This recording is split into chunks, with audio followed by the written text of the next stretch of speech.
So now we're going to make our gluten-free noodle dough, and I have followed the recipe. Again, I'm following Loopy Whisk, and I followed exactly the flour blend that she suggested, which is white rice, potato starch, and corn flour.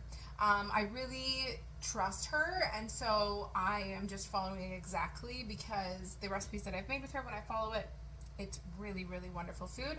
I have 3 eggs cracked here. I have a teaspoon and a half of olive oil.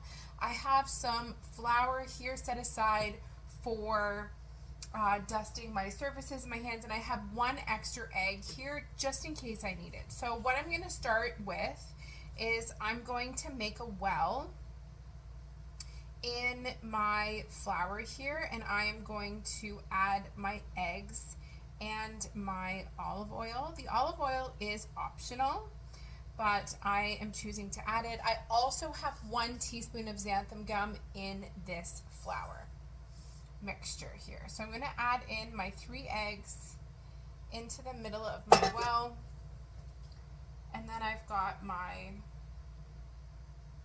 olive oil, and I'm just going to use a fork and start mixing.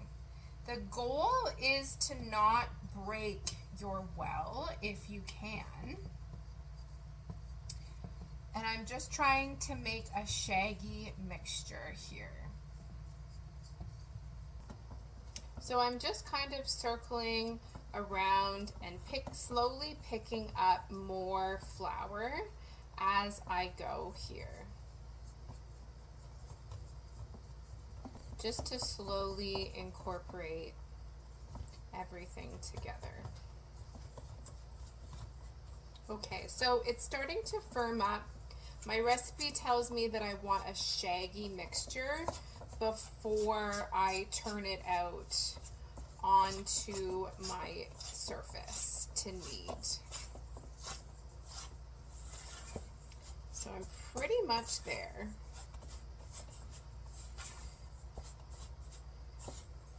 So I am ready almost to turn this out. I'm just going to start using my hands now that everything is together a little bit more.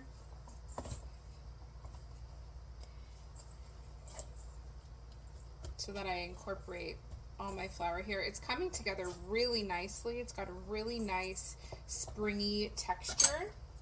So I don't think I'm going to need this extra egg.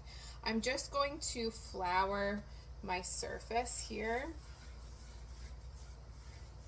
and I'm going to turn this out, and then just include any of the other stuff. And then it tells me to knead until smooth, supple dough. Because this is gluten-free dough, I don't need to develop my gluten strands in it, but I do need to make a nice smooth dough that has been fully hydrated. The egg has fully hydrated the flour, so I'm just going to knead this here for about 2 to 3 minutes.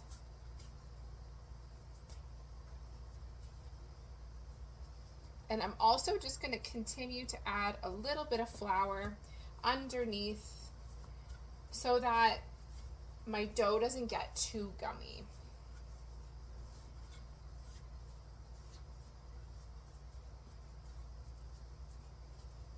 So here is my dough. It's really nice and soft. It's got a great texture to it. And this is the dough that I'm going to use to process through my stand mixer. So join me back for that. All right, I've got my dough sectioned into 4 equal pieces. And I'm just going to keep the dough that I'm not working with wrapped. And I'm also going to keep it in the fridge just because it's a little bit easier to work with when it's chilled. I cleaned up my kitchen here, and I've had my dough chilling in the fridge for about 20 minutes at this point. I also have my KitchenAid mixer set up here with the roller attachment on it, so that's going to help me roll my dough. But the first thing that I want to do is just make it into a square, because it's not very conducive to send your dough through straight from a ball. So I'm working on a floured surface here, and I'm just looking to make a long kind of oval shape. And as I'm working, I'm just flipping it around, adding some flour onto it, but not too much.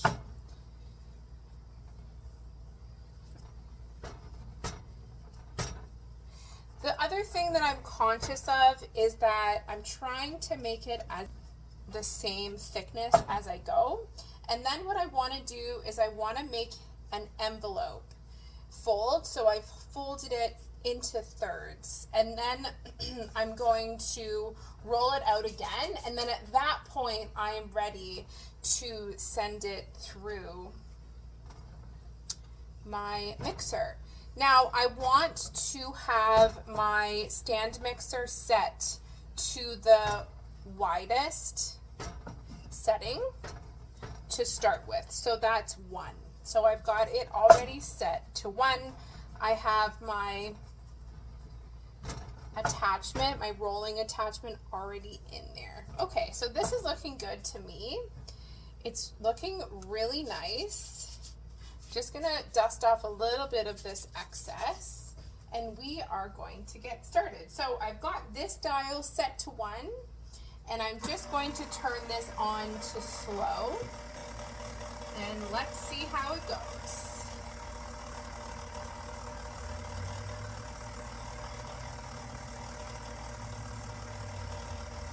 Wow, it looks really good.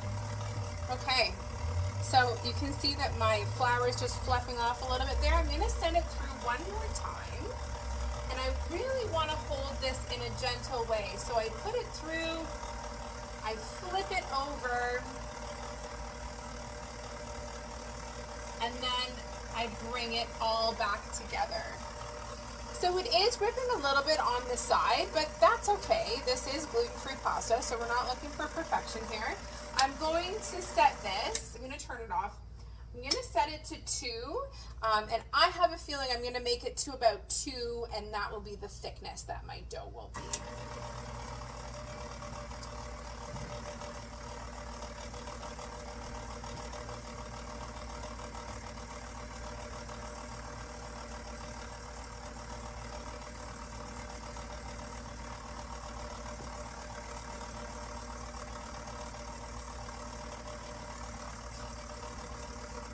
Okay, so we've got a little rip here. I'm just going to rip it off, and then I'm going to send it through in 2 pieces.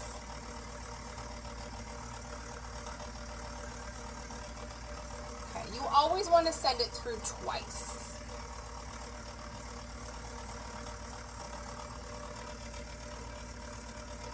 Okay, beautiful. Pappardelle, sorry. So I'm just going to roll this and chop it so that I can make that. All right, so I'm set to go to make my pappardelle. So what I'm going to do with my pasta sheet is I'm just going to take the whole thing and then fold it in half, and then fold it again in half, and then one more time. If I'm being really picky, what I could do is just cut off the very edge of it, so I'm not seeing that kind of jaggedy edge, and I could do the same thing on this side here. And then all I'm going to do is about a finger width wide with the heel of my knife. I'm just going to chop it, and there you have it, pappardelle. All right, beautiful. I have a little bit of cornmeal, and I'm just going to make a nest for it to dry in with some cornmeal.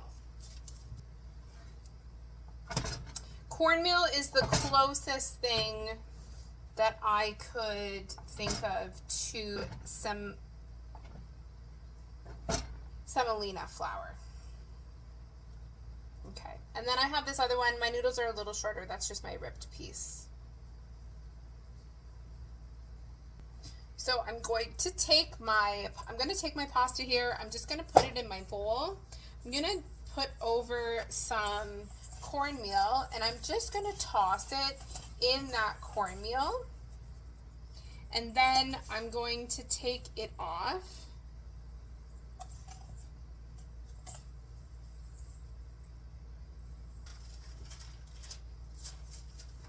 And that is my little pasta nest for. I rolled in my pasta sheet and I've cut it into thirds just because gluten-free dough is a little sensitive, and I'm just fluffing off any excess flour, and I'm going to send it through, and let's make some fettuccine.